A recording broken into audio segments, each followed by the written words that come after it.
história da igualdade religiosa nos Estados Unidos é uma jornada e tanto, sabe? Cheia de altos e baixos. E é importante entender que ela não foi um presente, algo simplesmente entregue.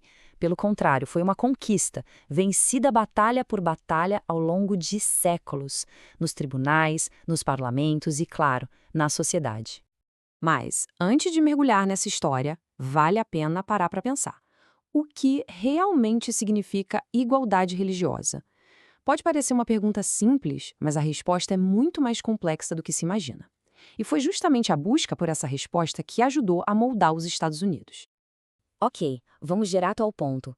Para os primeiros judeus que chegaram na América, a questão não era só sobre serem deixados em paz. O X da questão era a diferença gritante entre ser tolerado e ser verdadeiramente livre. Pense bem. Tolerância é um privilégio, é um favor que a maioria concede e que a qualquer momento pode ser retirado. Já a liberdade é um direito, é algo que ninguém pode tirar. E essa diferença, para eles, era tudo. E essa luta toda começou lá atrás, na era colonial. Quando as primeiras comunidades judaicas se estabeleceram, elas encontraram um mundo que, tanto nas leis quanto na cultura, simplesmente não tinha sido feito para elas.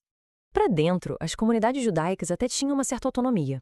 Elas tinham sua própria estrutura, o Kahal, que cuidava dos assuntos religiosos, da educação, das questões civis, mas era só colocar o pé para fora dessa estrutura e a história mudava completamente.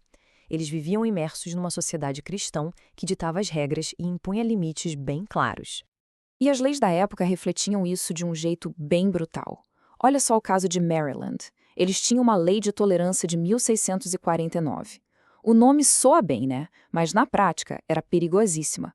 Essa lei previa a pena de morte para quem negasse a divindade de Jesus. E não era só no papel. Um médico judeu chamado Jacob Lombroso foi condenado à morte por blasfêmia com base nela. Ele só escapou por um triz porque houve uma mudança de governo na última hora. Isso mostra o quão frágil era essa tal tolerância. Aí veio a Revolução Americana e, com ela, ideais grandiosos de liberdade. Só que isso criou um paradoxo gigantesco. Enquanto a nova nação discursava sobre liberdade para todos, a realidade em cada estado contava uma história bem diferente. A Constituição Federal foi realmente revolucionária nesse ponto. Ao proibir testes religiosos para cargos nacionais, ela quebrou com uma tradição europeia de séculos. Na teoria, isso significava que um judeu, um muçulmano, até um ateu poderia ocupar um cargo federal. Uma ideia radical para a época. Mas é aqui que mora o paradoxo. O ideal federal não se aplicava automaticamente aos estados. Então, enquanto o governo nacional era oficialmente secular, muitos estados mantinham seus próprios testes religiosos. Em Delaware, era preciso jurar acreditar na Trindade. Em Maryland, era preciso se declarar cristão. Ou seja, a luta pela igualdade de verdade teria que ser vencida estado por estado. E aqui que a visão de James Madison se torna crucial. Ele tinha um alerta muito sério. Qualquer tipo de apoio do governo à religião, por menor que fosse, era como dar o primeiro passo num caminho muito perigoso que levava à opressão. Para Madison, a menor interferência do Estado na religião já era uma ameaça imensa à liberdade. Bom, avançando para o século XIX, esse debate todo deixou de ser só teórico. Ele invadiu o dia a dia das pessoas, e os campos de batalha principais foram dois: as escolas e o comércio de rua. A batalha pela igualdade judaica se concentrou em duas frentes bem específicas. Primeiro, as leis de domingo, que forçavam os comerciantes judeus, que já guardavam o sábado, a fechar seus negócios por 2 dias na semana. E segundo, o caráter das escolas públicas, que, na prática, funcionavam como escolas protestantes. Naquela época, o argumento legal dominante era este.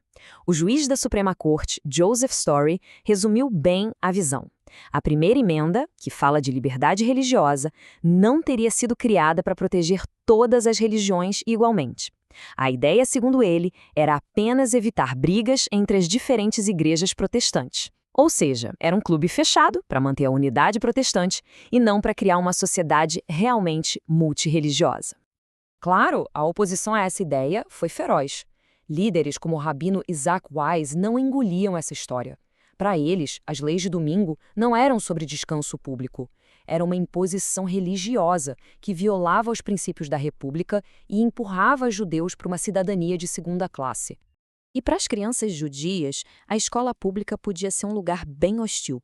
Imagine só, ser forçado a ler textos ofensivos sobre a sua própria fé, ser punido por faltar para celebrar seus feriados religiosos e ainda por cima enfrentar a violência dos colegas. Isso tirou o debate sobre a separação entre igreja e Estado do campo abstrato e o transformou numa necessidade pessoal e urgente. Chegamos ao século XX e a estratégia de luta mudou da água para o vinho. Em vez de focar tanto na política ou em artigos de jornal, o campo de batalha principal se tornou o sistema judiciário. Começava ali uma longa e planejada guerra jurídica. E essa foi uma virada de chave gigantesca. A mentalidade mudou. Em vez de ficar na defensiva, pedindo exceções às regras cristãs, as organizações judaicas partiram para o ataque. Elas começaram a questionar a base de tudo. Será que essas regras eram sequer constitucionais? O objetivo não era mais conseguir um favorzinho, era garantir direitos iguais para todo mundo. E eles tinham um plano, não era nada aleatório. Era uma estratégia, um processo metódico para levar os casos certos até a Suprema Corte. A ideia era construir, passo a passo, um argumento sólido de que qualquer envolvimento do Estado com a religião era, em sua essência, inconstitucional. A primeira grande vitória dessa nova estratégia veio em 1948. No caso McCollum, a Suprema Corte decidiu que usar salas de aula públicas para ensino religioso durante o horário escolar violava a separação entre igreja e Estado. Foi um primeiro passo fundamental. E então, em 1962, veio uma decisão que foi uma verdadeira bomba. O caso Angel. A corte proibiu as orações obrigatórias nas escolas, mesmo uma oração neutra, não denominacional, que tinha sido escrita pelo próprio estado de Nova York. Isso mexeu com uma prática que estava super enraizada na vida americana e a reação foi intensa. A reação foi mesmo enorme. Essa citação de um jornal católico da época, por exemplo, dá o tom. Não é só uma discordância, só quase como uma ameaça velada, né? Ela mostra como o clima era tenso. Havia um medo real de que essas vitórias legais pudessem acabar despertando uma perigosa onda de antissemitismo. E só um ano depois, o caso Chiamp veio para consolidar essa posição da corte. A leitura obrigatória da Bíblia e a reza do Pai Nosso nas escolas também foram consideradas inconstitucionais. Juntas, as decisões Angel e Chiamp redesenharam de forma dramática os limites da religião na vida pública americana. Todas essas vitórias nos tribunais foram sem dúvida transformadoras, mas elas não foram de jeito nenhum o fim da história. Na verdade, elas abriram um novo capítulo de uma conversa que, sinceramente, continua até hoje. No fim das contas, o que a gente vê é que, depois de décadas de luta, a definição legal dos Estados Unidos mudou. O país passou, na lei, de uma nação cristã para uma nação secular. Mas uma coisa é o que diz a lei, outra é a cultura. E a pergunta sobre qual é a verdadeira identidade do país, essa continua em aberto. E isso tudo nos deixa com uma pergunta final, que é bem provocativa. As batalhas do passado garantiram os direitos legais das minorias, mas a questão cultural ainda está aí. Como uma sociedade diversa consegue equilibrar o respeito à herança da sua maioria com a proteção igualitária para todos?